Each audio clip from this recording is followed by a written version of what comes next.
எல்லாரும் நல்லா இருக்கீங்களா? நல்லா இருக்கு.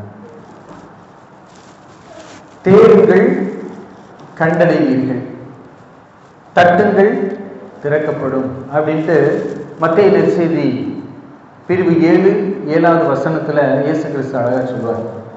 தேடுங்கள், கண்டிப்பா கண்டடைவீங்க. ஆனா எப்படிப்பட்ட தேடுதல் என்பதுதான் அதுல பொருள் இருக்கு. எல்லாருமே இந்த உலகத்துல தேடுறோம். உணவு தேடல் இருக்கு, உடை தேடல், இல்ல தேடல், இடம் தேடல், இப்படி பல தேடல்கள் இருக்கு. இன்னைக்கு உயிரினங்கள் பார்த்தோம் அப்படின்னாமே எறும்புல இருந்து சின்ன கண்ணுக்கு தெரியாத நுண் கிருமி வரைக்கும் ஒரு தேடல்ல இருக்கு.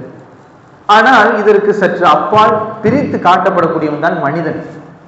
வெறும் பொருள் தேடலோடு இருந்துவிடக் கூடாது, மாறாக இறை அருள் தேடலுக்கு கடந்து செல்ல வேண்டும். அதைத்தான் இன்றைய ஞானிகள் நமக்கு கற்றுத்தருகிறார்கள். பொருள் தேடலோடு நான் நிற்கிறேனா, இல்லை அருள் தேடலுக்கு நான் மாறுறேனா அப்படிங்கிறதா இன்னைக்கு ஞானிகள் 3 பேருமே நமக்கு சொல்லிக் கொடுக்கக்கூடிய ஒரு முக்கியமான செய்தி. இந்த 3 ஞானியுடைய பெயர்கள் என்னென்ன? Caspar, Melchior, Balthasar. இந்த 3 ஞானிகளுமே எங்கிருந்து வர்றாங்க? கீழ் திசையிலிருந்து வரக்கூடிய ஒரு சொல்லப்படுகிறது. பொதுவாகவே ஏன் கீழ் திசைன்னு சொல்லும் போது எனக்கு என்ன ஞாபகம் வருது அப்படின்னா, அண்ணா சொன்னது எனக்கு ஞாபகம் வரும். அறிஞர் அண்ணா ஒரு வாட்டை சொல்லுவார், வடக்கு வாழ்கிறது, தெற்கு தேய்கிறது அப்படின்னு சொல்லுவார். கீழ்த்திசை அப்படின்னாலே ஒரு மட்டம். கீழ்த்திசை ஞானிகள்னு ஏன் குறிப்பிட்டாங்கன்னா, ஞானிகள்னு சொல்லணும்னா கீழே இருந்து யாரோ வந்தாங்க அப்படின்னு சொல்லுவாங்க. அப்ப கீழ் திசையிலிருந்து ஒரு ஞானிகள் 3 ஞானிகள் வர்றாங்க அப்படிங்கிறது தான் அதனுடைய பொருளாக நாம் எடுத்துக்கொள்ள வேண்டும். அப்ப இந்த ஞானிகளுடைய வருகைக்காக எடுத்துக்கொண்டு வந்தது என்னென்ன?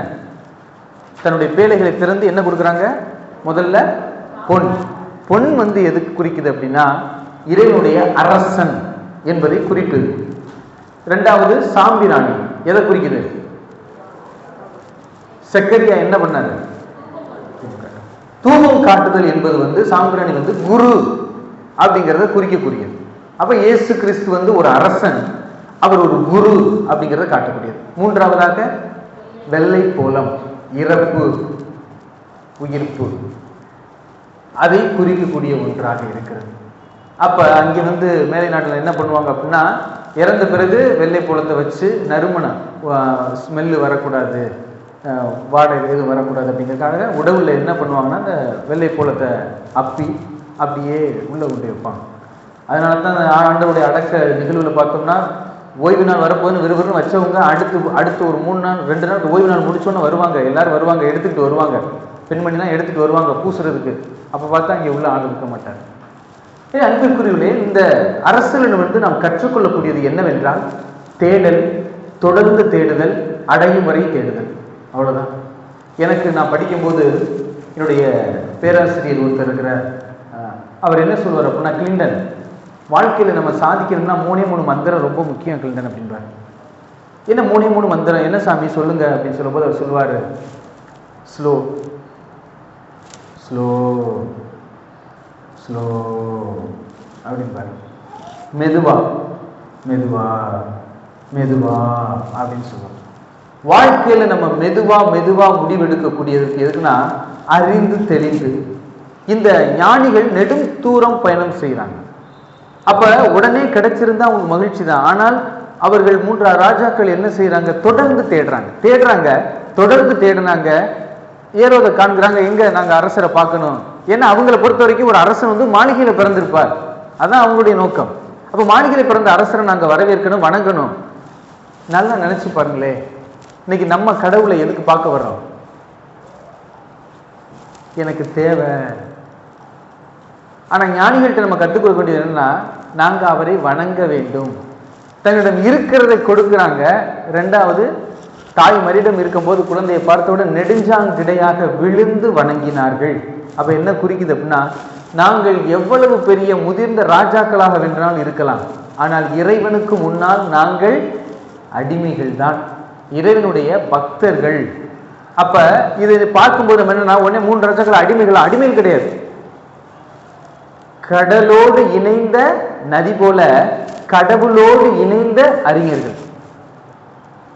ஒரு மழை தண்ணி நதி போகிறது, கடலோடு இணைஞ்சிருச்சுன்னா அது சமுத்திரமாக மாற்றப்படுகிறது. அதே போல இவர்கள் மனிதனாக ராஜாவாக இருக்கிறார்கள், அடுத்து கடவுளோடு இணைகிறார்கள். அப்ப இணையும் போது அவர்கள் பேர் ராஜாக்களாக மாற்றப்படுகிறார்கள். இங்க பார்த்தீங்க அப்படின்னா ஏரோதுக்கும் அந்த செய்தி சொல்லப்படுகிறது. ஆனால் ஏரோது நினைப்பது கொள்வதற்காக, வஞ்சக புத்தி.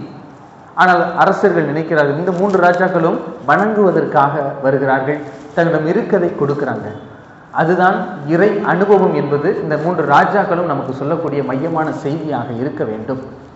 இப்போ என்னென்ன அந்த 3 ராஜாக்கள் என்ன சொல்ல வராங்க அப்படின்னா, ஏரோதுக்கும் அந்த மக்களுக்கும் எருசலேம் முழுவதும் என்ன சொல்ல வராங்கன்னா, பழமொழி நம்ம ஒன்று சொல்லுவோம்ல, யானை வரும் பின்னே மணி ஓசை வரும் முன்னே. இந்த மணி ஓசை இந்த 3 பேரும் தான். அந்த ஏரோது ராஜாவுக்கும் எருசலேம் மக்களுக்கும் மணி ஓசையாக வருகிறார்கள். நாங்கள் ராஜாவை வணங்க வந்திருக்கிறோம், ராஜாவை வணங்க வந்திருக்கிறோம். ஆனால் அவர்கள் அப்பொழுது கூட விழிப்படையவில்லை. ஏனென்றால் ஏரோது யார்? ஏரோது தன்னுடைய சொந்த மகன்களாகிய 3 பேருமே கொன்றவர். எனக்கு அப்புறம் இவங்க அரசாட்சி வந்துருவாங்களோ, இவங்க வளர்ந்துட்டாங்கன்னா என்னையவே கொன்னுட்டு இவங்க அரசுக்கு வந்துருவாங்க அப்படின்னு சொல்லிட்டு கொன்றவர். மகன்களோடு விட்டுவிடவில்லை, தன் மனைவியையும் கொன்றார்.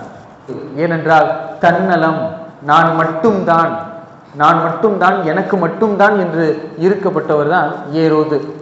அப்படிப்பட்ட கொடுங்கோலனுடைய இடத்திற்கு செல்கிறார்கள் 3 ஞானிகளும்.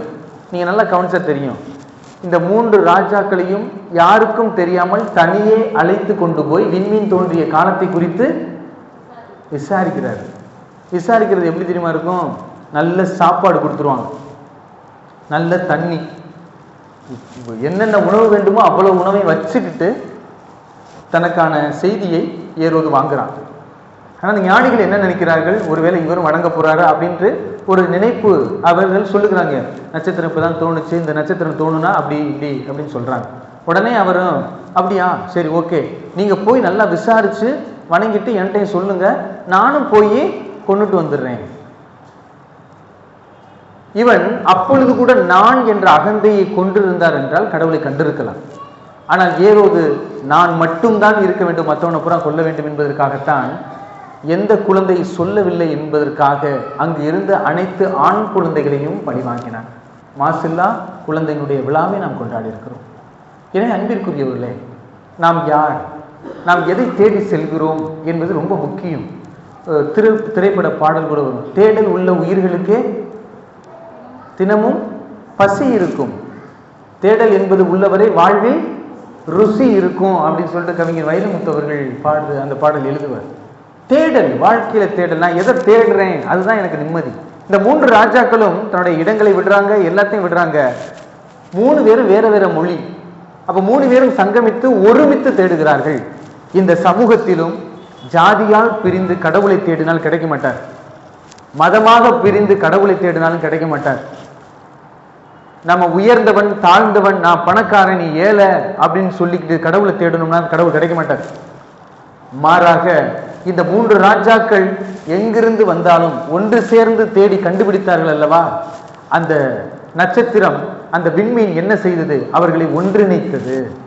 இன்று கடவுள் ஒரு கிறிஸ்தவன் நான் என்னை ஒன்றிருக்கிறதா இல்லை பிரிக்குதா? ஒன்னா சேர்த்துச்சுன்னா தான் அது கடவுளுடைய விண்மீன். நம்மளை பிரிச்சு காட்டுச்சு அப்படின்னா அது கடவுளுடைய விண்மீன் அல்ல என்பதை நாம் ஆழமாக பொருள் புரிந்து கொள்ள வேண்டும். இதில் நீங்கள் கொஞ்சம் எச்சரிக்கையாக இருந்தால் மட்டும்தான் நம்ம கடவுளை நம்ம காண முடியும். இன்னைக்கு ராஜாக்கள் நமக்கு சொல்லக்கூடியது என்ன, நாங்கள் வணங்க வந்திருக்கிறோம். யாராவது இவ்வளவு தூரம் பயணம் பண்ணி போய் வணங்குறதுக்கு போவாங்களா? அப்போ என்ன சொல்லலாம், எங்கள் நாட்டில் இவ்வளவு குறை இருக்கு, நீங்கள் ஏதாவது செஞ்சுட்டாங்க. அது போன உள்ள பார்த்தா ஒரு குழந்தை, அந்த குழந்தைய தாய் மடியில பார்க்குறாங்க, உடனே கீழே விழுந்து குப்புறம் வணங்குறாங்க. ஒரு ராஜாக்கள், கீழ் திசை ஞானிகள், வானத்தை பற்றி அவ்வளவு தெரியும் அவங்களுக்கு. அவங்க எல்லாமே கீழே விழுந்து வணங்குறாங்க. வணங்கிட்டு என்ன பண்றாங்க, ஆண்டவரே நாங்கள் ஆராதிக்கிறோம், தொழுகிறோம் அப்படின்னு சொல்லிட்டு அவருடைய வாழ்க்கையவே அவங்க கொண்டு போய் கொடுக்குறாங்க. பொண்ணு நீ அரசனா இருப்ப, இந்த சாம்பிராணி நீ பெரிய குருவா இருப்ப, 3 வெள்ளை போலம் நீ இறந்து உயிர் தெழுவாய், உனக்கு முடிவே இருக்காது அப்படிங்கிறத குறிக்கக்கூடிய ஒரு அடையாளத்தை அவங்க கொடுக்குறாங்க. நாம் அந்த ராஜாக்களுடைய வழிகளை பின்பற்றினோம் என்றால் நாமும் செல்ல முடியும், இல்லை என்றால் நாம் செல்ல முடியாது. நீ என்ன நினைச்சாலும் பரவாயில்ல, கடவுளை நான் எப்படி அடைவது என்று கேட்டால் இப்படித்தான். அவர்கள் நட்சத்திரம் மூலமாக கடவுளை அடைந்தார்கள். நாம் நற்செய்தி மூலமாக கடவுளை அடைய வேண்டும். அன்றாட திருவிழியம் வாசிக்கும் போது நாம் தான் வாசிக்கிறோம் என்று நினைக்காதீர்கள். கடவுள் நம்மோடு பேசுகிறார். கடவுள் நம்மோடு பேசும்போது, நம்ம பைபிள் வாசிக்கும் போதெல்லாம் என்ன நடக்குது அப்படின்னா, கடவுள் என்னோடு பேசுகிறார், நான் அவரோட பேசலை. நான் அவரோடு எப்படி பேச முடியும்? அவர் தான் என்னோட பேசுகிறார். கடவுளுடைய படைப்பு ரொம்ப விந்தையான ஒரு படைப்பு தான். ஆனால் நம்ம அதை எப்படி புரிந்து கொண்டிருக்கிறோம் என்பது ரொம்ப விந்தையாக இருக்குது. இப்போ கடந்த வாரம் என்ன கொண்டாடணும்? ஒரு திருக்குடும்பம் எப்படி இருக்க வேண்டும்? திருக்குடும்பம் எப்படி இருக்கணும்? ஒரு குடும்ப ஜெபம் சொல்லணும், குடும்பம் ஒற்றுமையாக இருக்கணும் அப்படிங்கிறத நம்ம சொல்லணும். எங்கள் குடும்பத்தில் பார்த்தீங்கன்னா, எங்கள் ஊரில் என் சொந்தக்காரர் இருக்காங்க. ஞாயிற்றுக்கிழமை ஆயிடுச்சுன்னா அங்கே வந்து எல்லாரும் ஒன்று கூடிடுவோம். கூட்டம் அப்படின்னா சாப்பாடு அங்கே தான். என்ன 1/4 கிலோ கறி வாங்கிடுவாங்க, 2 கிலோ எலும்பு வாங்கிடுவாங்க, 3 கிலோ உருளைக்கிழங்கு வாங்கிடுவாங்க. ஒன்றா போட்டு சமைச்சு உடனே எப்படி கூப்பிடுவாங்க? கறி குழம்பு வச்சுருக்கோம், வேமா வாங்கன்னு கூப்பிடுவாங்க. நம்மளும் ஆசையாக போனால் அங்கே கறி குழம்பு தான் வைப்பாங்க நினைப்போம். ஒரு கறி துண்டு, 2 எலும்பு, ஒரு 4 உருளைக்கிழங்கு. இப்போ நம்ம அது என்ன குழம்புன்னு சொல்லணும்? உண்மையிலே உருளைக்கிழங்கு குழம்புன்னு சொல்லியிருந்துருக்கணும். அதை கறி குழம்புன்னு சொல்லி எங்களைய கவுத்தாங்கி வட்டியலாம். அங்கேதான் நாங்கள் மயங்கிட்டோம். அப்போ அந்த குடும்பத்தில் என்ன நடக்கிறது, என்ன உணவு என்பது முக்கியம் இல்லை. அந்த என்ன உணர்வோடு நான் சாப்பிட்றேன், அதை எப்படி நான் பகிர்ந்து கொள்கிறேன் என்பது தான் அது நமக்கு ரொம்ப முக்கியமாக இருக்கிறது. குடும்பம் என்றால் என்ன? கணவன் ஒரு திசையிலும், கணவன் கீழ் திசை ஞானி மாதிரி, கணவன் ஒரு பக்கம், மனைவி ஒரு பக்கம், அங்கிட்டு ஒரு பக்கம். நேற்று சொன்ன மாதிரி தான் ஒரு நாட்டில் என்ன பண்ணுறாங்க அப்படின்னா, இப்போ இங்கே சொல்லுவோமே, அக்கால் மடத்தில், பாம்பன் ராமேஸ்வரத்தில் சுனாமி வரப்போகிறது. உங்கள் வீட்டில் என்னென்ன இருக்கோ கொண்டாந்து இங்கே வச்சுருங்க, கோயிலில் வச்சுருங்க, அக்கா மட கோயிலில் வச்சுருங்கன்னு சொல்கிறோம். எல்லோரும் இங்கே கொண்டாந்து வச்சுருக்கிறீங்க எல்லாத்தையும். ஆனால் இன்னொன்று செய்தியும் சொல்லப்படுது, நீங்கள் ஏதாவது ஒன்று எடுத்துக்கிட்டு பாம்பன் பாலத்தை கடந்து போகலாம். என்னத்தை எடுத்துகிட்டு போவீங்க? மனசாட்சி இருக்கா உங்களுக்கு? அதோட பதில் சொல்லணும். மனசாட்சியை தொட்டு சொல்லுங்க, எதை எடுத்துட்டு போவீங்க? பணம். பணம் எடுத்தாத்த போக முடியும். புருஷன் பிள்ளையெல்லாம் விட்டுட்டு போயிருவீங்க. சரி, பணம் போதும். என்ன வேற கேட்கல?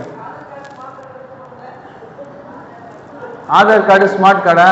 ஆமா, இல்லாட்டினா அகதிகள்ன்றுவாங்க. ஆமா, பாவம் இலங்கையிலிருந்து வந்தவர்களுக்கு என்ன பேர் வச்சிருக்கிறாங்க? உண்மை, நான் கடந்த வாரம் போயிட்டு அவங்களுக்கு ஒரு பேர் வச்சுட்டு வந்துட்டேன். திருப்பயணிகள். அகதிகள் கிடையாது, திருப்பயணிகள் அப்படின்ட்டு பேர் வச்சுட்டு வந்துருக்கிறோம்.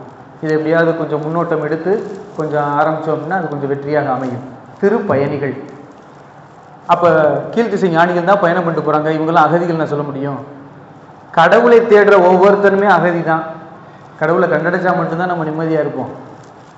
இப்போ சொல்லுங்கள், எதை எடுத்துகிட்டு போவீங்க? அப்போ அந்த நாட்டில் என்ன பண்ணுறாங்க அப்படின்னா, ஜெர்மனியில் அந்த மொழியில் வரும் அந்த வருஷம், தன்னுடைய கணவரை தூக்கி கொண்டு போகிறாங்க. பிள்ளைகள் இல்லை, கணவரை தூக்கிட்டு போகிறாங்க. அந்த மனைவிமார்கள் கணவரை கூட்டிகிட்டு ஓடுறாங்க, போயிட்டாங்க. அவங்க கூப்பிட்டு போகிறாங்க, அந்த ஏரியாவே அழிஞ்சிரு. இப்போ நீங்கள் சொல்லுங்களே, பணம் தூக்கிட்டு போயிடுச்சு, பணத்தை வச்சு என்ன ஒன்று புரிய? சாப்பிடுவிய நிம்மதி? இப்போ நான் ஏன் இதை சொல்கிறேன் அப்படின்னா, நாம் திருக்குடும்பமாக செல்ல வேண்டும். இங்கே கீழ்த்திசை ஞானிகள் ஏன் அடுத்த நாள் இவங்களும் ஒரு திரு குடும்பமாக அங்கிருந்து வந்திருக்கிறாங்க. ஒரு இறைவனோடு சங்கமிக்கக்கூடிய ஒரு ஆன்மீக குடும்பமாக, முழு ஆன்மீக குடும்பமாக வந்திருக்கிறாங்க. இப்போ நம்ம ஒரு திரு குடும்பமாக இருக்கிறோம் அப்படின்னா என்ன செய்யணும், எப்படி வாழணும் என்ற ஒரு மைய சிந்தனையும் நாம் கொண்டிருக்க வேண்டும். இப்போ கணவன் உடனே என்ன சொல்லுவாங்க, அன்னைக்கு பேசிட்டு இருக்கும்போது சொல்லிட்டு இருக்கும்போது தான், யாரெல்லாம் திருப்பி எனக்கு இதே மனைவி இதே கணவன் வேணும்னு சொல்கிறவங்களாம் கை தூக்குங்க. தூக்குங்க, இப்போ வைக்கிறேன் ஆப்பு. இதே அம்மா அப்பா வேணும்னு சொல்கிற பசங்கள்லாம் கை தூக்குங்க. இந்த வர்றேன். அப்போ பார்த்தீங்கன்னா அங்கே யாருமே தூக்கலை, ஆனால் ஒரே ஒரு அம்மா மட்டும் தூக்குனாங்க. தூக்கிட்டு ரொம்ப சந்தோஷமா இருந்துச்சு. பரவாயில்ல, 100 பேரில் நீங்கள் ஒரு ஆளாவது தூக்குனீங்களேம்மா அப்படின்னு. இருங்க சாமின்னு அந்த அம்மா எந்திரிச்சிச்சு. அடுத்த ஜென்மத்தில் வேற யாரையும் கழிக்கிட்டு இருக்கு. தெரியாத பேயை கட்டிக்கிட்டு வாழ்றதை விட தெரிஞ்ச பேயோட குடும்பம் நடத்துறது தான் நல்லது. புது பேயை கட்டிக்கிட்டு ஆஹா இதுக்கு அவரே தேவலை அவளே தேவலை அந்த பிள்ளைகளே நமக்கு தேவலை அப்படின்னு சொல்றதை விட இப்படி சொல்றது தான் சிறந்தது அப்படின்னு அந்த அம்மா சொன்னாங்க. இதான் திருக்குடும்பம். இன்னைக்கு போகக்கூடிய காலகட்டம் எப்படி போகுது? இப்படிதான் திருக்குடும்பமாக போகிறது. கிறிஸ்து பிறப்பு பெருவிழாவை நம்ம கொண்டாடணும். ஒரு பள்ளியில நாடகம் வைக்கிறாங்க, கிறிஸ்து பிறப்பு பெருவிழா நாடகம். அப்ப என்ன நடக்குது அப்படின்னா, மாதா ஒரு ஆளு, சூசேப்பர் ஒரு ஆளு. அப்ப வாலிபாலை வயிற்றுல வச்சுக்கிட்டு நடிக்கணும். அவன் நடிச்சிட்டான், அவன் உட்காண்டான், மாதாவாக உட்காண்டான். ஒரு இந்த பெண்மணி இந்த சூசேப்பரும் அவரை கூட்டிட்டு போகணும். இப்ப இந்த இங்க இடம் இல்லை இடம் இல்லை இடம் இல்லைன்னு 3 பேர் சொல்லணும். அப்ப 2 பேரை இது பண்ணி வச்சிருக்கிறாங்க. அப்ப 3வது ஆள் பாத்தீங்கன்னா மக்கு, கேடுகட்ட மக்கு. அவனை சொல்றதுக்கு அந்த வாத்தியார் பயப்படுறாரு. ஆனா நீ தாண்டா சொல்லணும், வேற வழி இல்லை அப்படின்னு. இந்த முதல்ல வந்த 2 பேருமே என்ன பண்றாங்க, சூசேப்பரும் மாதான் வர்றாங்க. இப்போ முதல்ல சொல்றாங்க, சூசேப்பர் கேட்கிறாரு, எங்களுக்கு இடம் வேணும், கிடைக்குமா? கிடைக்காது, இங்க இல்லை, உங்களுக்கு இடம் இல்லை. உடனே அடுத்தவன், இங்க உங்களுக்கு இடம் கிடைக்குமா? எங்களுக்கு இங்கே இடம் இல்லை, போங்க. இந்த மக்கிட்ட வரும்போது வாத்தியார் ஆரோக்கியசாமிக்கு ஈரக்குலை வதங்குது. வரலாறை மாற்ற போறானே தெரியலையே, என்ன சொல்ல போறானோ தெரியலையே அப்படின்னு சொல்லிட்டு அந்த ஆரோக்கியசாமி வாத்தியாருக்கு நெஞ்சம் படக் படக்குன்னு துடிக்குது. அப்ப இவன் என்ன பண்றான், வாத்தியாரை பார்க்குறேன், வாத்தியார் கொண்டே விடுவேன், இடம் இல்லைன்னு சொல்லலை, உனக்கு இந்த ஸ்கூல்ல இடம் இல்லை பார்த்துக்க அப்படின்றார் அவர்.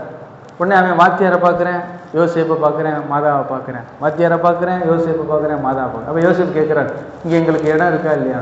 இடம்லாம் இல்லை அப்படின்னு ஆரோக்கியசாமி சொன்னார். இடம்லாம் இல்லை சொன்னார், சொல்லிட்டேன். ஆனா எங்க வீட்டில் இடம் இருக்கு, வாங்க போவோம் அப்படின்ட்டாங்க. வரலாறு என்ன ஆகி போச்சு, மாறி போச்சு. இன்னைக்கு அன்பிற்குரியவர்களே, இயேசுக்கு இடம் இருக்கா? இயேசுக்கு இடம் இருந்தால் அது திருக்குடும்பமாக இருக்கும். கீழ்த்திசை ஞானிகளாக இருப்பார்கள். ஏன்னா கீழ்த்திசை ஞானிகளுக்கு ஒருத்தர் தான் தேவை, இயேசு மையமாக இருந்தார். கிறிஸ்து பிறப்பு பெருவிழா ஒருத்தர் தான் மையம். ஏன் பெத்லகேம்ல பிறக்கணும்னு அன்னைக்கு கிறிஸ்துமஸ் செய்தியாக சொல்லும்போது சொன்னது என்ன, பெத்லகேம் தான் இந்த உலகத்தினுடைய மையம். இந்த உலகத்தினுடைய மையமே பெத்லகேம் தான். அங்குதான் ஆண்டவர் பிறக்கிறார். ஒரு வட்டத்தை போட்டுக்கிட்டு நடு புள்ளியை பார்த்தோம் அப்படின்னா நடு புள்ளி இருக்குல்ல, அது மாதிரி பெத்லகேம் தான் இந்த உலகத்தினுடைய நடுப்புள்ளி. அப்ப அங்குதான் ஆண்டவர் இயேசு பிறக்கிறார். ஒரு மையமான கடவுளை நோக்கி கீழ்த்திசையிலிருந்து மையத்திற்கு செல்லுகிறார்கள். அப்ப நம்ம எங்கே போய்கிட்டு இருக்கோம்? நம்முடைய பயணம் எங்க இருக்குது? நம்முடைய பயணம் தடைபடுது, தேடல் குறையுது அப்படின்னா இயேசு அங்கே இல்லைன்னு தெரிஞ்சுக்குங்க. இந்த ஒரு மக்கு பையன்தான் உங்களை இடையிலே சொல்லிட்டாரு, சொல்லிட்டேன், ஆனா எங்க வீட்டுல இடம் இருக்கு, வாங்க போவோம்னு சொல்றான். பாத்தீங்களா, அந்த மனநிலை நமக்கு வேற. அவன் தான் ஞானி. மற்றவன் பூரா கிளிப்புல சொன்னதை சொல்லிட்டு பேசாம இருந்தான். எங்க வீட்டுல இடம் இருக்கு, வாங்க போவோம்னு சொன்னா பாத்தீங்களா, அவன் தான் ஞானி. அந்த ஞானியைத்தான் நம்ம மாற வேண்டும், ஞானிகளாக மாற வேண்டும். அதைத்தான் ஆண்டவர் இயேசு கிறிஸ்து விரும்புகிறார். அன்பிற்குரிய அப்படிப்பட்ட ஒரு நிலைக்கு நாம் கடந்து சென்றோம் என்றால் தான் நம்முடைய குடும்பமும் நம்முடைய பிள்ளைகளும் நம்முடைய சமூகமும் நம்முடைய ஊரும் சிறப்பாக இருக்கும். ஆனால் நாம் அனைவரும் எதை தேடுகிறோம்? படைத்தவனை விட்டுவிட்டு படைத்து பொருட்களை தேடிக்கொண்டிருக்கிறோம். அந்த பொருள் என்னதான் இருந்தாலும் நமக்கு நிம்மதி தராது. பொருள் என்னதான் இருந்தாலும் நிம்மதி தராது, போயிடும். ஆனா படைத்தவனோடு இணையும் போதுதான் அவர்களுக்கு எந்த பொருள் இழந்தாலும் கவலையே இல்லை. ஒரு தங்கத்தை கொண்டே கொடுக்கிறாரு, அதை பத்தி கவலை இல்லை அவருக்கு. ஏன்னா இயேசுவோடு இணைந்து விட்டார். நாமும் இயேசுவோடு இணைய நம்முடைய தேடல் அவராக இருக்க வேண்டும் என்று ஒரு நல்ல மனநிலையோடு இன்றைய திருப்பலியில நாம் பக்தியோடு மன்றாடுவோம். அதுதான் நமக்கு தேவையான ஒரு முக்கியமான ஒன்றாக இருக்கிறது. எனவே தொடர்ந்து தேட வேண்டும், தேடணும், தொடர்ந்து தேடணும், முடியும் வரை தேடணும், அடையும் வரை தேடணும். அப்போதான் அந்த தேடனுடைய பதில் நமக்கு கிடைக்கும். இல்லை என்றால் நமக்கு பதில் கிடைக்காது. நம்ம திருக்குடும்பமாக கொண்டாடினோம் கடந்த வாரம். இந்த வாரம் ஞானிகளாக மாற வேண்டும். இயேசு பிறந்தார் என்றால் அந்த குடும்பம் திருக்குடும்பம். இயேசு இருந்தார் என்றால் அவர்கள் ஞானிகளாக மாற்றப்படுவார்கள். அடுத்து இயேசுடைய திருமுழுக்கை அடுத்த வாரம் நம்ம கொண்டாட போறோம். அப்ப எப்படிப்பட்ட ஒரு மனநிலை நாம இருக்கிறோம்? திருக்குடும்பமாக மாறியாச்சா? ஞானிகளாக மாறியாச்சா? அடுத்து இயேசுவோடு இணைய நாமும் இந்த திருப்பலிலே பக்தியோடு மன்றாடுவோம். அவரோடு கரம் பிடிப்போம். எவ்வளவு தடைகள் வந்தாலும் இறைவனுடைய கரத்தை பிடிக்க அவரிடம் நெடுஞ்சாங்கடையாக விழுந்து நாம் சரணடைவோம். ஞானிகள் ஏரோதினுடைய பாதத்தில் விழுகவில்லை. அவன் இறக்கக்கூடியவன், என்றுமே வாழக்கூடிய இறைவனுடைய பாதத்தில் விழுந்து வணங்கினார்கள். நாமும் அப்படிப்பட்டவர்களாக இருப்போம். இறைவனுடைய கரத்தை பிடிப்போம்.